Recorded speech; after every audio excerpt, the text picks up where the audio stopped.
topics and opinions expressed in the following show are solely those of the hosts and their guests and not those of W4CY Radio, its employees, or affiliates. We make no recommendations or endorsements for radio show programs, services, or products mentioned on air or on our web. No liability, explicit or implied, shall be extended to W4CY Radio or its employees or affiliates. Any questions or comments should be directed to those show hosts. Thank you for choosing W4CY Radio.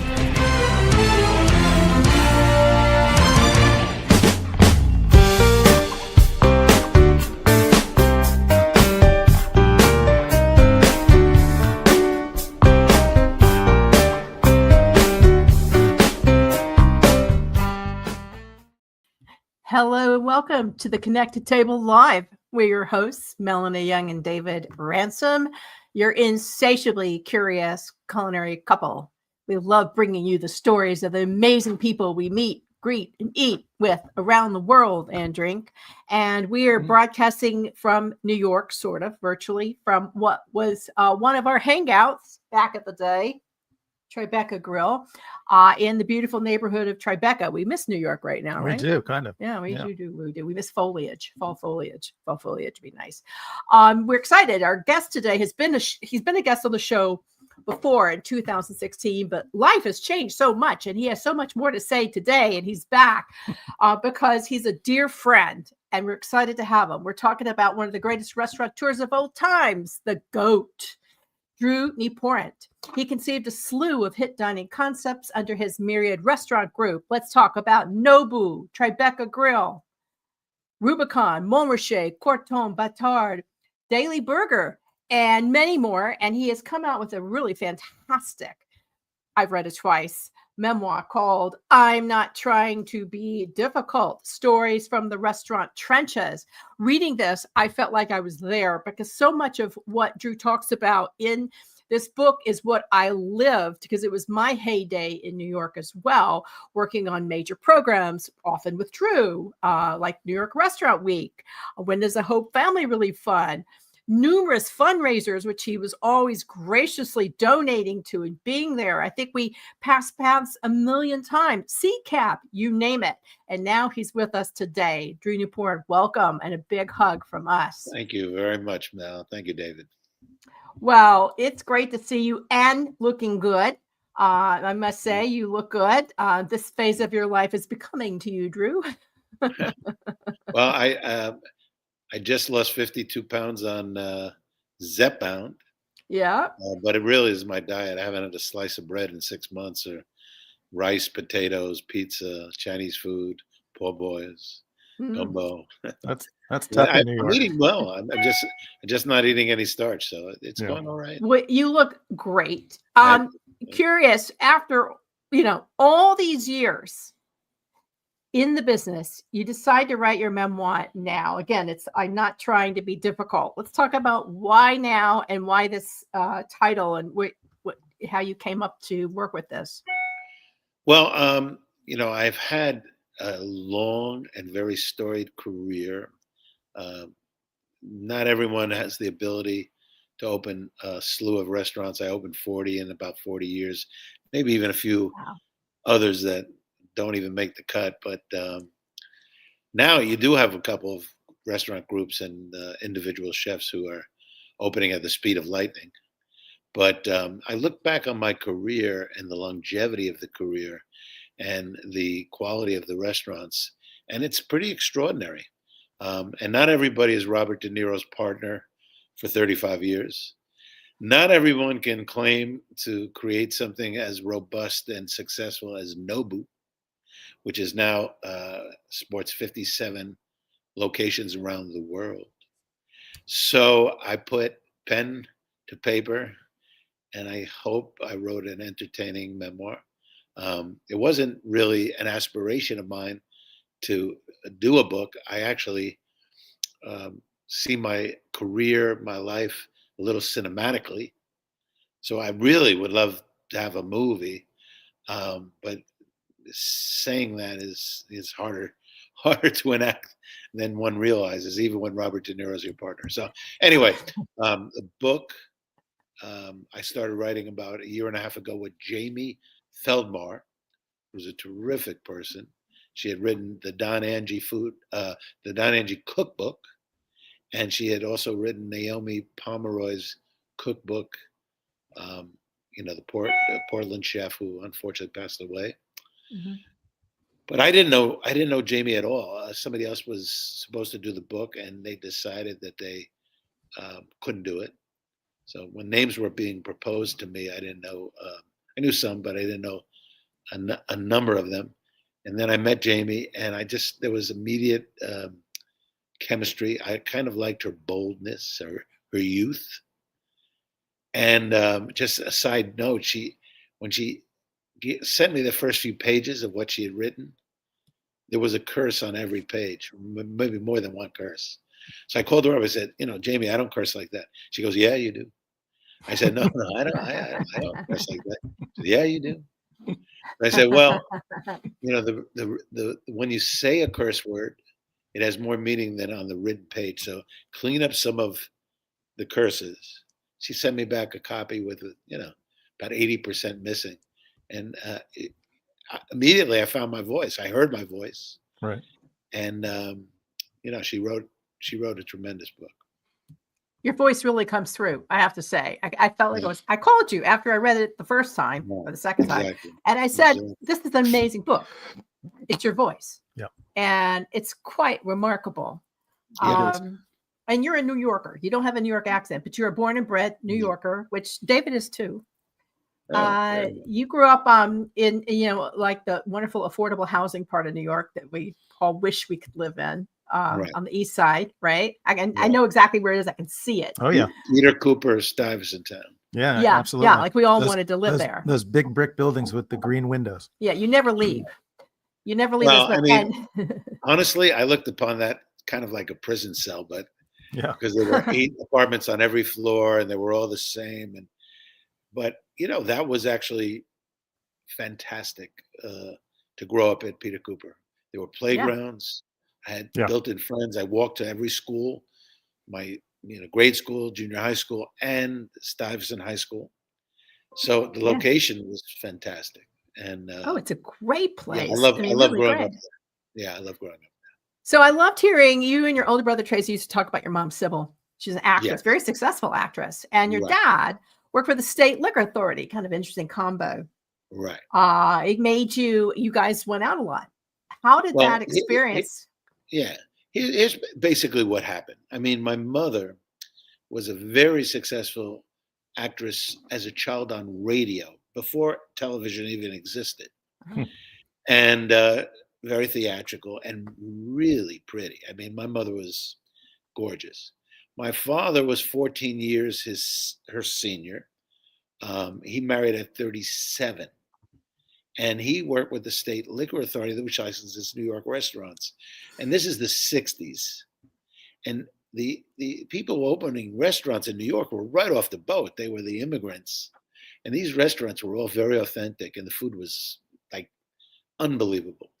And my father had a way, I always talk about how he took the application from the bottom of the pile, put it on the top of the pile, expedited the process. They were forever indebted to him, and they would invite him to bring his family to have dinner at their establishments.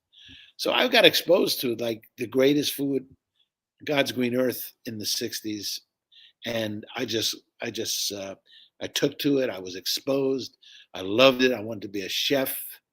And that was my career path. I didn't have to think twice about it. And I studied about food. I watched The Galloping Gourmet and Julia Child and read cookbooks and cooked at home. And that's what I was going to do. But I wanted to become a chef. Then what happened basically is one day my mother said, I was talking to Willie Weisberg's mother, and she said, there's a hotel school at Cornell. And I'm like, Mom, Cornell's an Ivy League school. I'm number 500 in a class of 700 at Stuyvesant. I ain't getting into Cornell. And she goes, well, let's apply, blah, blah, blah. And I got in. I mean, it's an amazing story. I got into Cornell School of Hotel Administration, 1973-4.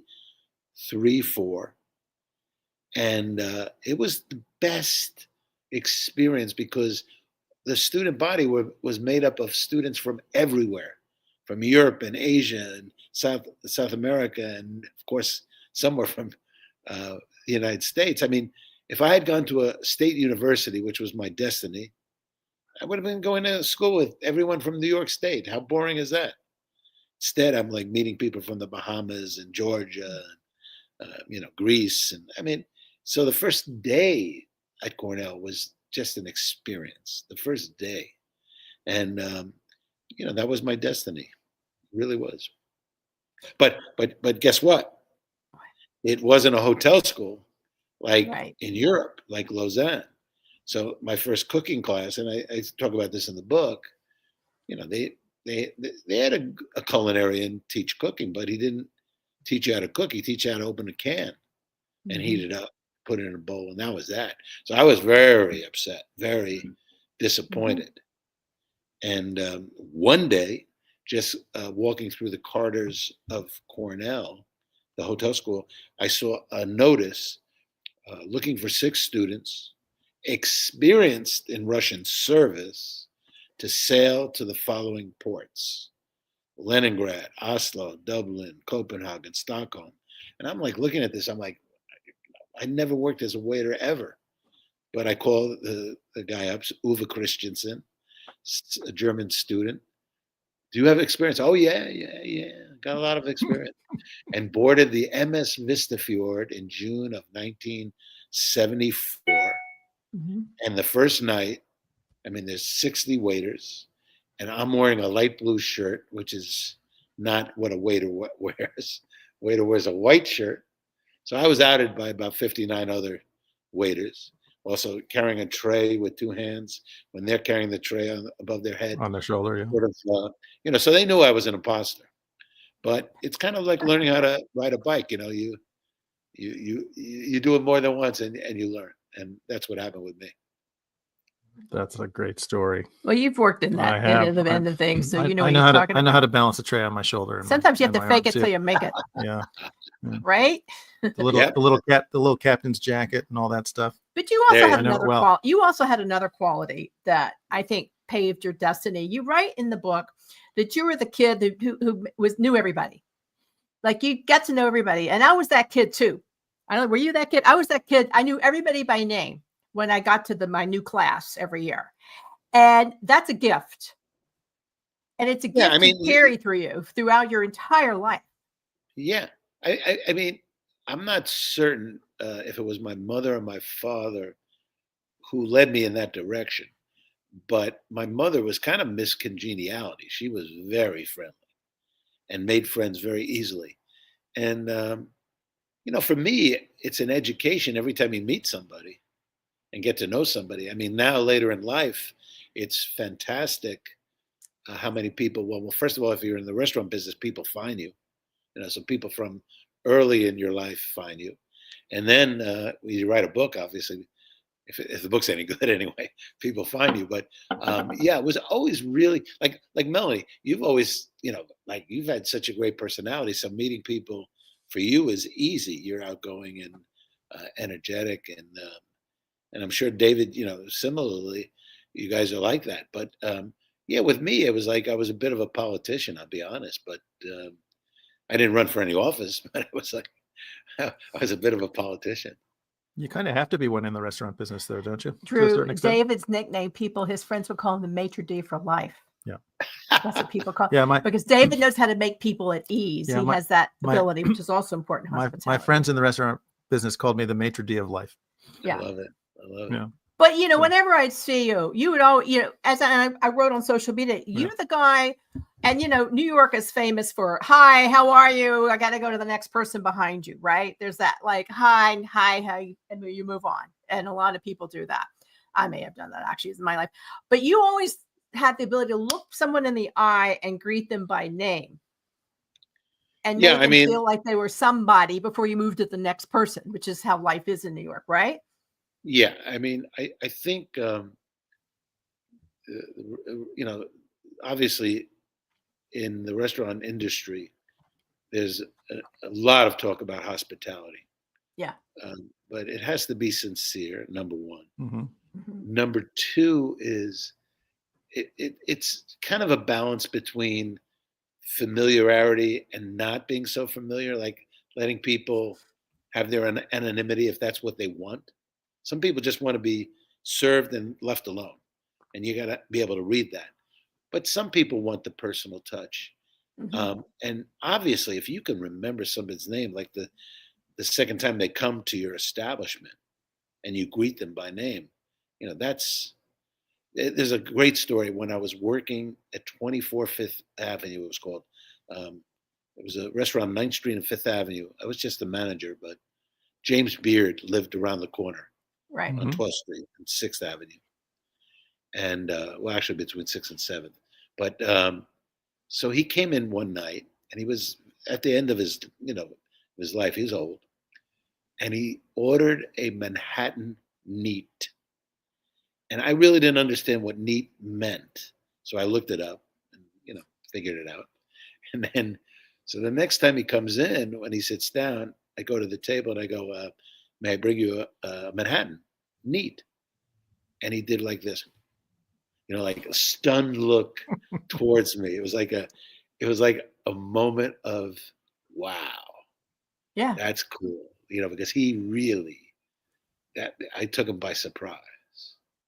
And that was James Beard. I mean, that was pretty impressive.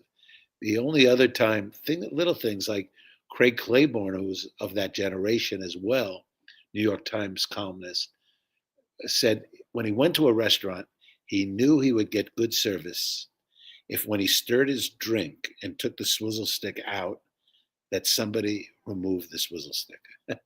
So I remember that also. And I agree with him. I mean, because it's an attention to detail. It's a little thing. It's like I tidy my table every time I go out for dinner. Like I move, glasses I don't want on the table to the end of the table. And, then, but you're in this generation of, they have to ask, do you want us to remove that? Well, kind of, it's right. It's going to fall off the table if you don't remove it, but that's so funny. those are the little things I think that stick with you. Yeah. I always put the crumbs from the bread in a little pile on the table and wait for them to be picked up. That's our test. That's my test.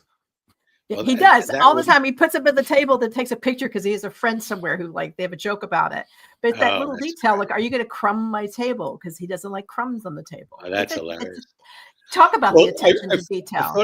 I've thought about bread that doesn't leave crumbs. Because like nowadays, most restaurants don't have tablecloths. Right. So when you break into the bread, or you break it in half, it leaves so much debris on the table. So I can relate, David. I can relate to that. Yeah. It's my little test. The other is I always like to move the flowers and the salt and pepper to the other edge of the table from the middle of the table. Yeah. Because that gives more room for dishes. Yeah. Well, are either of you lefties? Because yes, I am. Okay. So I noticed, I think it was Gail Green, who, they would mark her with the fork on the left and the knife on the right, like that's proper. And she would always switch it. Oh, yeah. I think it was her. I'm pretty sure. And then the waiters never got the memo. I mean, they'd switch it. And so the next time they still do it the way they wanted to do it. So, I think you have to pick up on the cues of the customer. Yeah. Well, I think you hit a point on that, and you talk about that in the book, because it's not only cues in the customers, but like in terms of, the biggest challenges of the restaurant is obviously profitability, if there's any, and how to cut corners, but do it in a way that it doesn't look like you're cutting corners in a bad way. You talk about that with like Nobu was a good example, which is you talk about it's one of the highest grossing restaurants, but you did things that saved money as well while you had this amazing quality. Nobu's, I gave the welcome conference. I'm sure you've been to the welcome conference. Will Guidara's terrific welcome conference. He does a great job. And he asked me to speak. And it was really running late, and I was the last speaker. And I was huge also. I'd just been fitted with a heart monitor. And he wanted me to speak about in the moment. And I had a whole speech, which I just put aside. And I talked about a little bit about the heart monitor, which was not very topical to a restaurant savvy crowd. But at the very end, I said, now I'm going to tell you how to make money in the restaurant business. Nobu, no tablecloths, Nobu, no bread and butter. Nobu, no silverware, chopsticks. You just saved $150,000. Okay. Now, Nobu Downtown will do how did I say this? I think I said 500 covers. Yes. Right. Okay. Yeah. Nobu Downtown, I got to get the numbers right.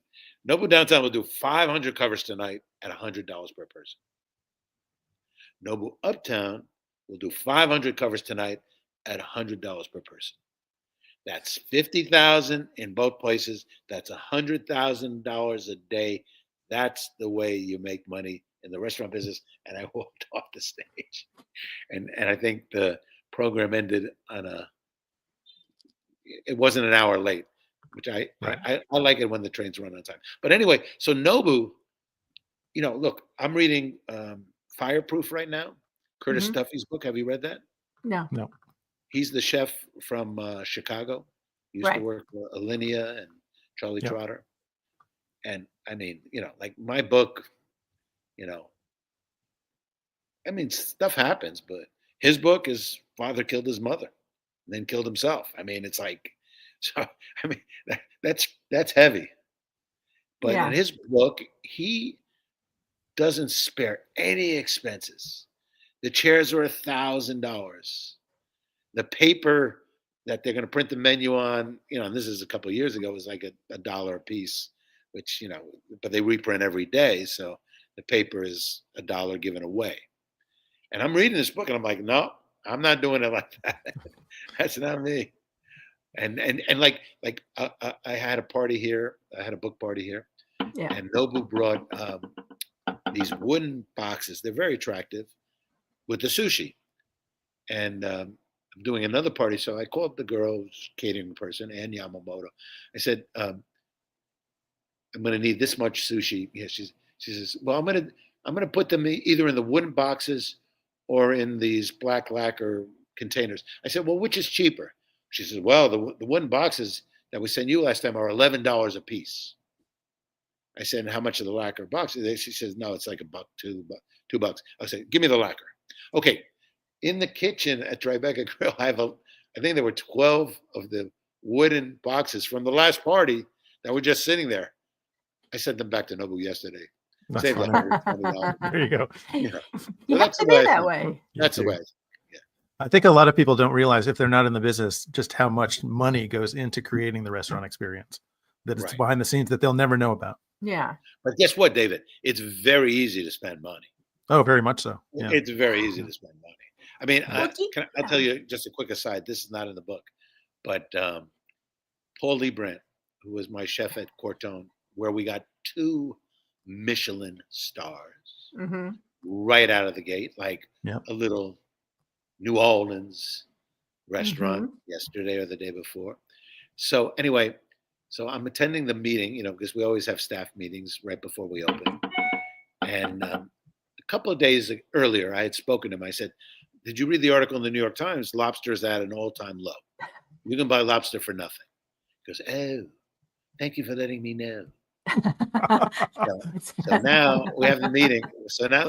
And it's like, tonight, the special is lobster. Blue lobsters. And I'm like, what the hell is a blue lobster? They're from Nova Scotia. The meat is sweeter than the Maine lobsters. And he proceeds to talk about this special. So the second the meeting's over, I'm calling my purchasing guy at Tribeca. Like, how much do these goddamn blue lobsters cost? Oh, no, he didn't have an accent. They're $17 a pound. What? Like lobsters, like $5.95. Blue lobsters, where the meat is. And anyway, this was the ongoing torture. Yeah. Paul Lee Brandt put me through. This is the torture. Well, you talk about that blue lobster book, and I had to laugh. Oh, I do talk about because, it? Because Paul, I remember Paul from Atlas, and I remember he and Nina Griscom had a big flirtation at a James Beard auction and disappeared for a while. We all winked. And then he ended up at your place.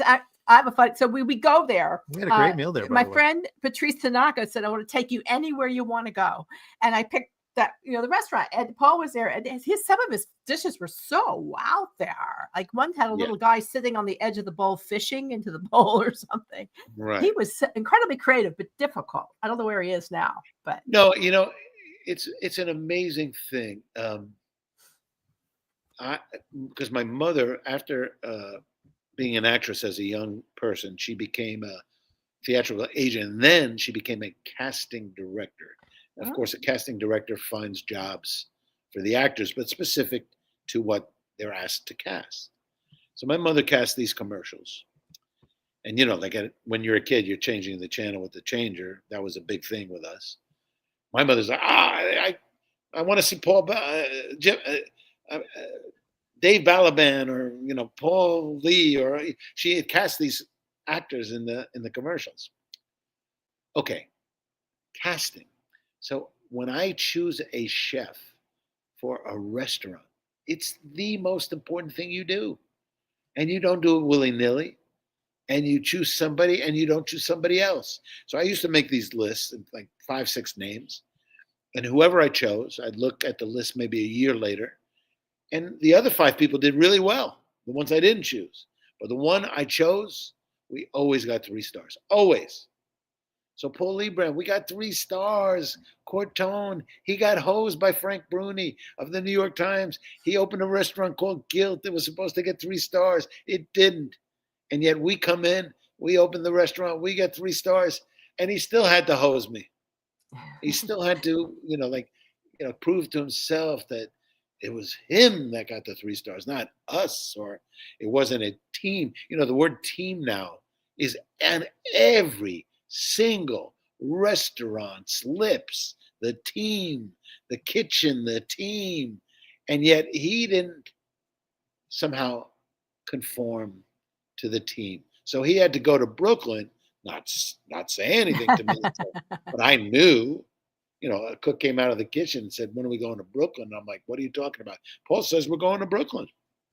So he hid it from me. I went and I researched the place and the hotel in Williamsburg and all this nonsense.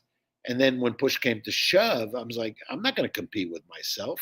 He's going to open a place serving hamburgers and a less expensive fare. I'm running a restaurant with $115 prefix.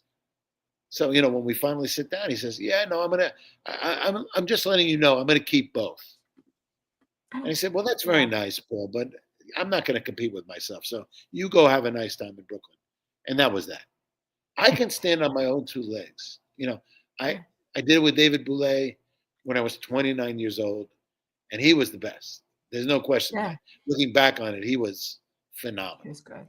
A total he was a talent. pain in the butt and difficult in more ways than you can imagine. But his cooking, his food, it's incredible. It was beyond reproach. Well, he was a visionary and a perfectionist. Well, how do you do it? I mean, you write about these genius chefs. Really, you were the casting director of the restaurant industry, and you write about these. You write about these genius, but incredibly difficult chefs that didn't know how to manage money and dealing with them. At that insult to injury, and this hit home for me because running an agency, the worst thing that could happen in PR is when one of your staff takes off with your list, which happened to me.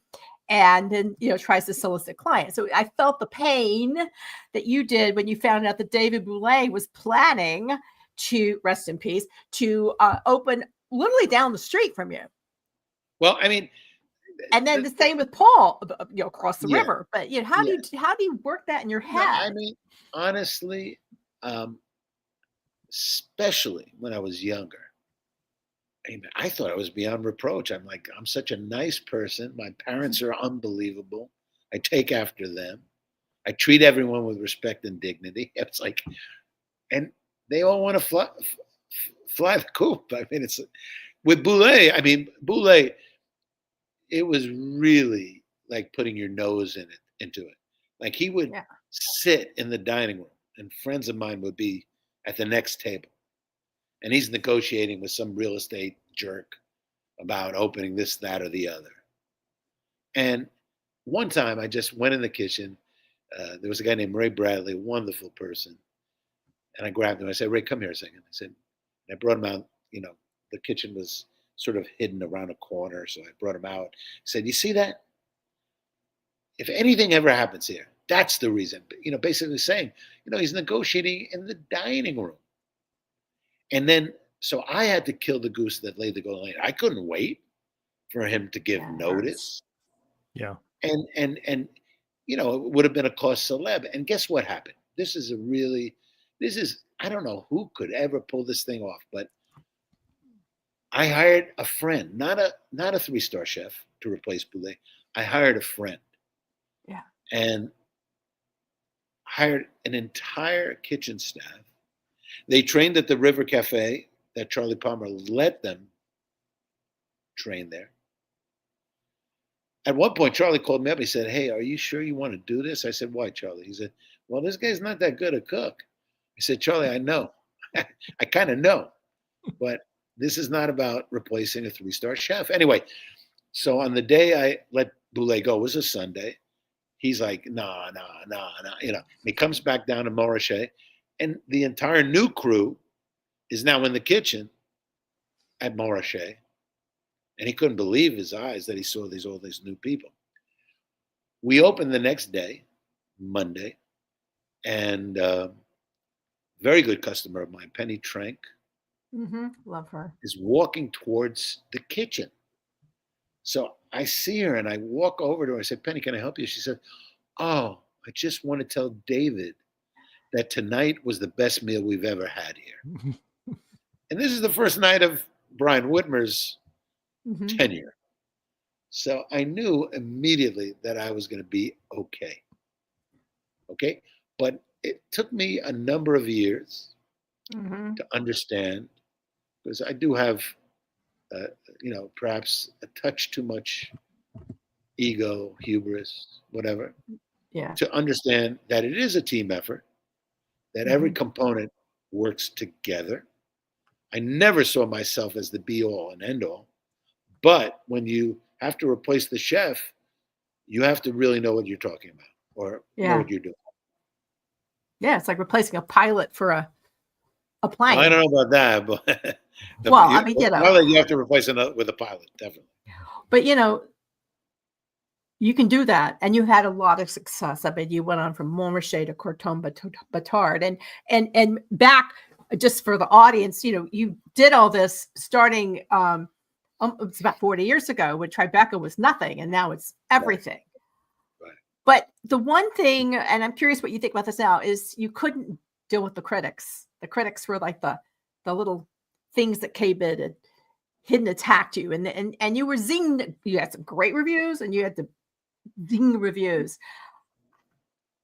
How do you bounce back from that? And what do you think about the way they're doing criticism now? Because now with the New York Times, it's like 2 critics, and one's here, one's there.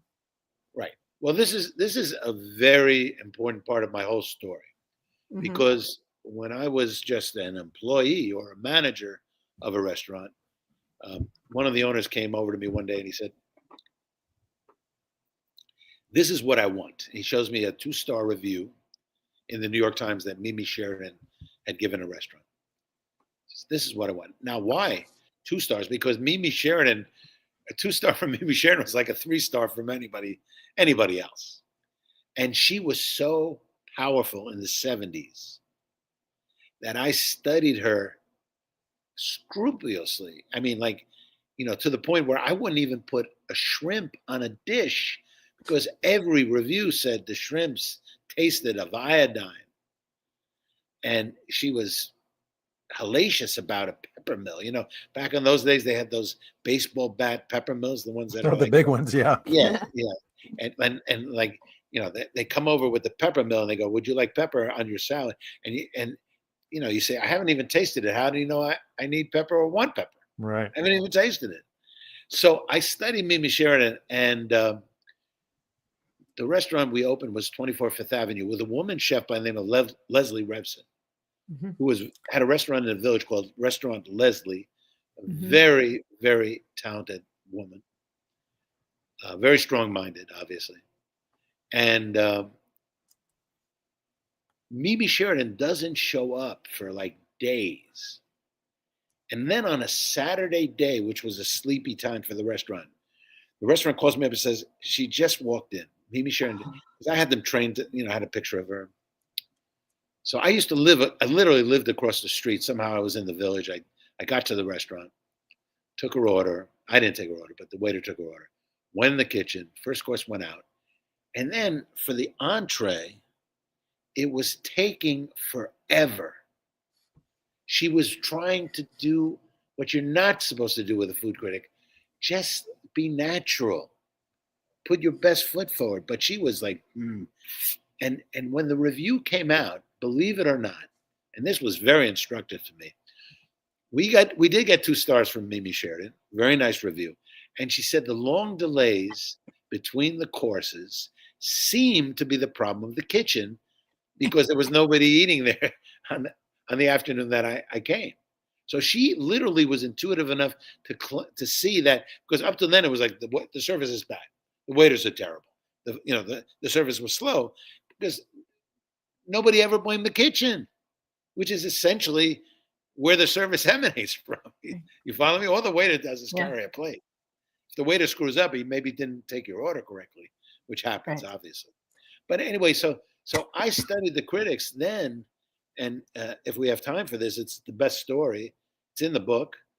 I went to work at La Grenouille, Le Régence with Daniel Boulud, La Reserve, Le Périgord, Georges Breguet. And one day they called me and they said, "Oh, you're not going to believe Brian Miller, the food critic of the New York Times, came in."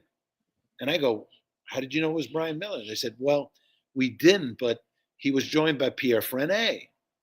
And everyone knew Pierre Frenet, especially in French restaurant. So I said, "Well, what did he make the reservation under?" He said, "Benson."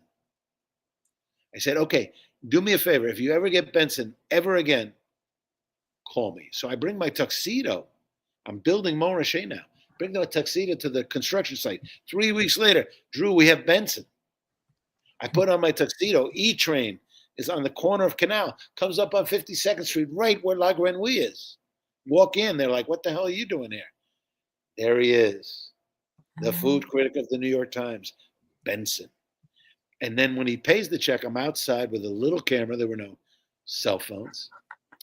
And then I followed him from 52nd Street to the New York Times 43rd Street, running up the stairs of St. Patrick's Cathedral, down the block, and I have 25 pictures of his back. I don't have one good picture. Now I open Montrachet, and I'm putting the wine away, and I'm taking deliveries, and I'm answering the phone. The phone rings. "Hi, we'd like to come 8 o'clock, 2 people." No, I'm sorry. I don't have 8 o'clock. I can take you 6, 6:15, 6:30. Okay, Benson. Could you hold on 1 second, please? We have a cancellation. Come at 8 o'clock. So I put my mother on one side of the table. I put my girlfriend, who's now my wife, on the other side of the table. And, my mother's going, "Oh my God, this restaurant is so attractive. And the food is so delicious. I've been here 12 times." And, so Benson, a.k.a. Brian Miller, gets up to have a smoke. And I go over to my girlfriend. I said, "What is he saying?" And she says, "It's the damnedest thing. They're speaking French."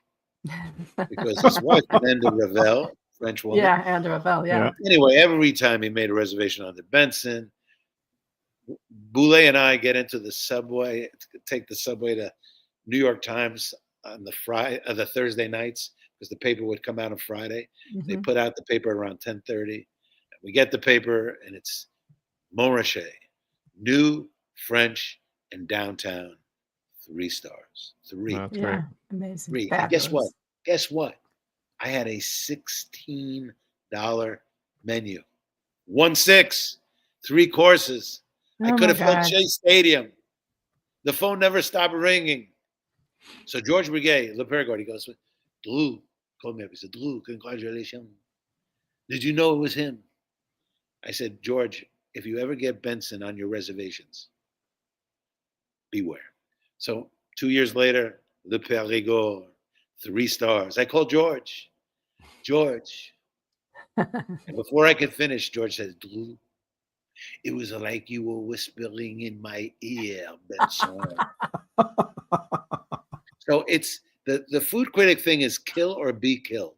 Yeah. It is an elaborate cat and mouse game. And let me tell you something. Frank Bruni, he was a master. He would make a reservation one day under Doug Charles. Then he would make it under Charles Doug. He would put fake phone numbers. I must have like 16 names for that guy. Wow. And we opened Corton because this was going to be the redemption, Paul Liebrandt redemption. And he doesn't come in for weeks. And it's late one night. It's like 9:30. And party comes in. I don't even look at the party. I bring them over to I knew where I was going to seat them. And I sit them down. And the next thing, Frank Bruni is literally in my face. It's his birthday, he says. And he doesn't wear disguise? No disguise? No disguise at all. And I turn around and my staff is like looking at me like, we know. Like they knew he was him. And we got three stars from Frank Bruni. And actually they made a movie called A Matter of Taste about Paul Liebrandt. Woman followed him for many, many years. Lovely woman from New Zealand. And then we got 2 Michelin stars. And here's a restaurant. And by the way, it won the James Beard Journalism Award, the movie. And this guy has to fly. This guy has to fly the coop. I know. So that's why I had to write a memoir to tell these stories. Was there a restaurant that got away from you that you wish you had? And there's a lot of things. Thomas Keller sent me a business plan for the French Laundry, which I thought was fakakta. It's like what the hell? In the middle of no place, And I gave it to my business manager, who was also a little fakakta, but he was like, you got to, somebody's smoking crack here, So, I never talk about that, but I did pass on that. Todd English kind of hosed me. We both were doing restaurants with W. And one day, he came over to me and said, let's do a restaurant together. And I said, yeah, let's do it. And then I came back to New York and they called me and said, oh, it's a pity about Todd, right? I said, what's a pity? He says, well, he said he doesn't want to work with you. I go, that doesn't sound right. So anyway, I called him up. Oh, no, that's not true, blah, blah, blah, blah, blah. And then he opened, what was it called? His famous restaurant in Boston. Olives? Yeah, he opened Olives in the W. Yeah. Union Square, 1 star. Yeah. He was the king of one star. Then Rick Bayless and I had a little dance once, because Rick Bayless, for crying out loud. But that didn't come to pass. And then, I could point to a couple of things. In the book, I talk about Nobu's noodles. And Nobu didn't want to do Nobu's noodles. So Momofuku filled the gap. Let's put it that way. If we had done Nobu's noodles, maybe I would be flying private now. Yeah, Nobu didn't want to do. He didn't want to do noodles. There was something negative about them. I think he said. Yeah,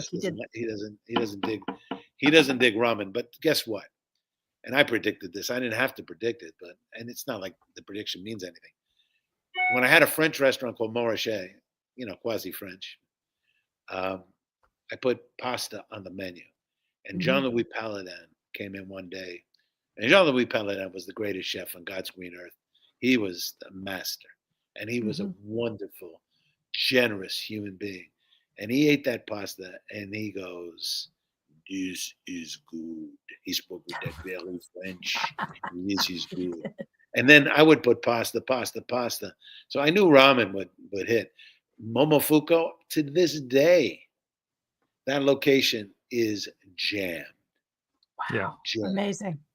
Yeah. It's, so if we had done Nobu's noodles, but anyway. Well, you did pretty good with burgers. I'd never been to the burger place at Madison Square, but you're selling a lot of burgers. Oh, everything about that hamburger is the proof is in the pudding. Mm-hmm. That hamburger, there's a whole story there, but I had worked in McDonald's, of course.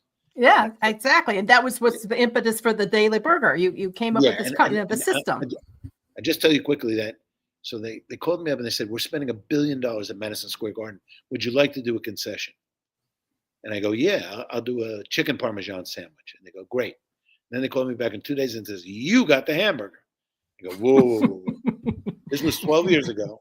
Shake Shack had just started. He was the king, right? And I go, no, I'm not doing the hamburger because the hamburger at Madison Square Garden sucked. I said, well, that's all that's left. If you don't do the hamburger, you don't get anything. You don't get anything. So I swear to God, I got off the phone. I said, well, I got the bun, I got the meat, I got the condiments, but I don't want to cook it on a flat top griddle. Like these stupid, insanely bad smash burger, bologna places that you read about and everybody, oh my God, the smash burger. It's like when you cook a piece of charcoal, it's like, so anyway,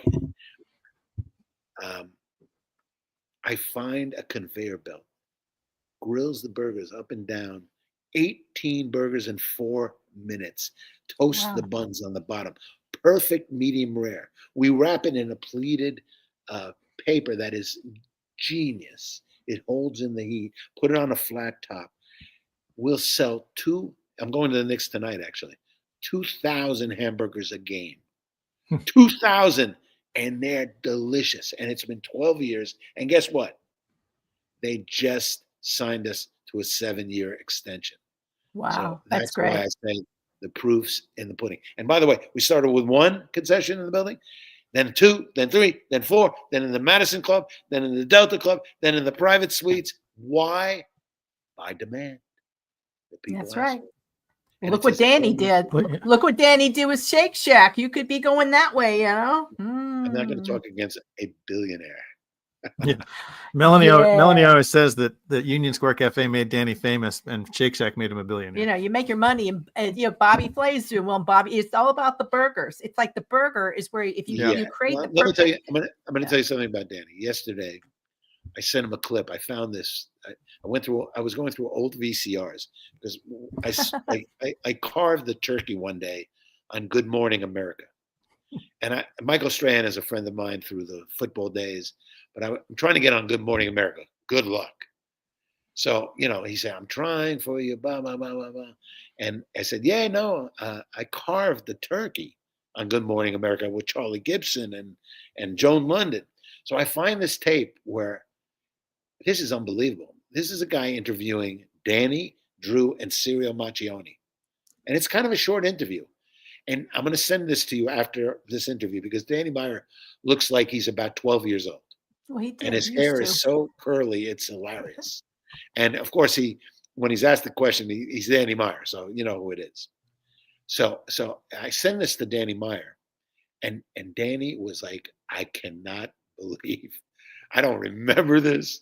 I don't know how you have this, but it's insane, And that's my life. I keep everything. My wife, she would have thrown everything out by now if I hadn't hid things, Yeah, I mean, that's what I do. I send things to people. They're like, where the hell did you get, 30 years ago?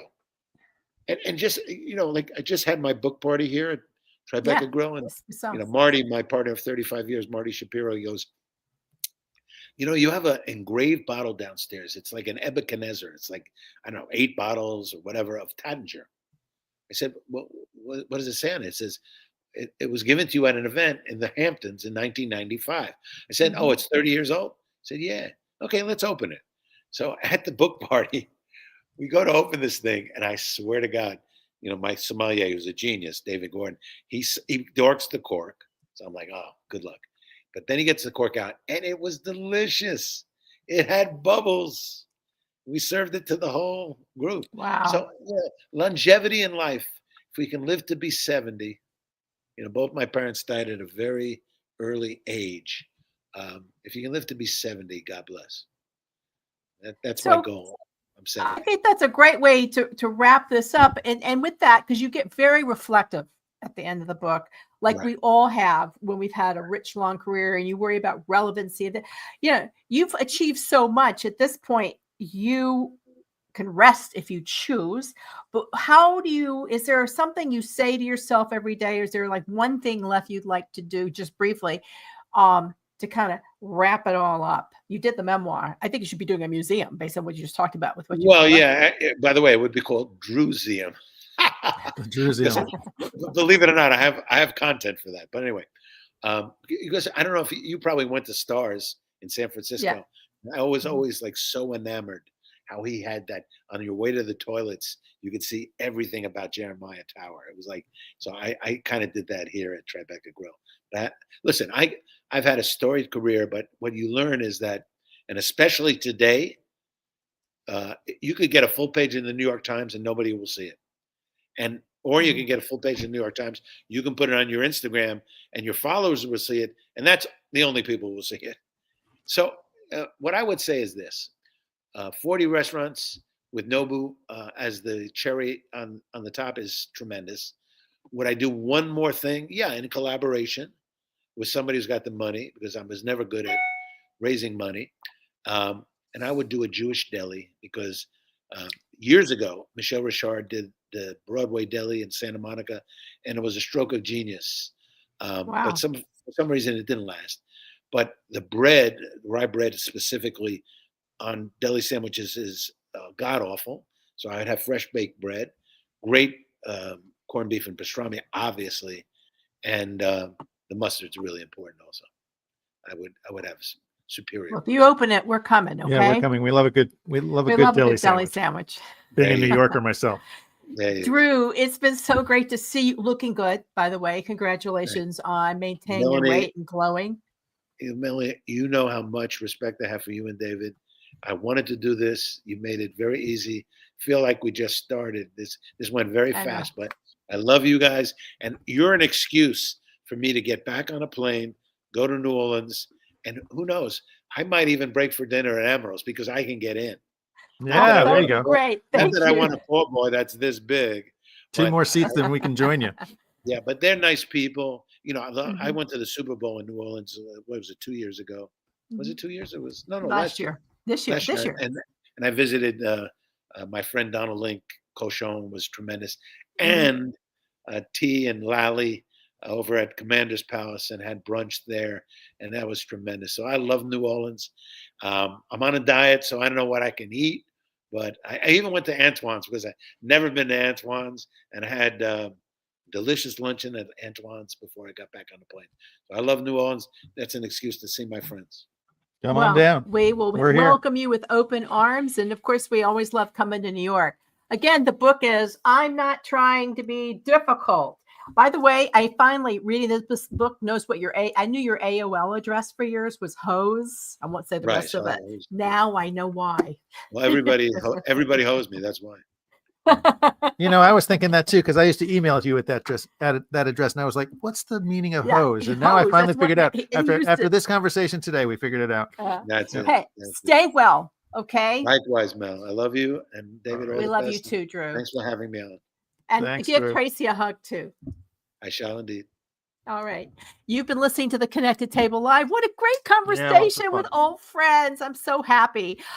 Pick up Drew's book. It's really a terrific read. Go out and support your local restaurants. It's a tough business to be in. We can't wait to go out anytime we can. Just do it. It's a great way to see friends, have an experience, and support a great community, because the restaurant industry is always there to support and give when there is a need. You've been listening to the Connected Table Live. Follow us on the Connected Table. You can see all our shows on over 65 podcast channels, and of course, the Connected Table TV on YouTube. And always stay insatiably curious. Thank you.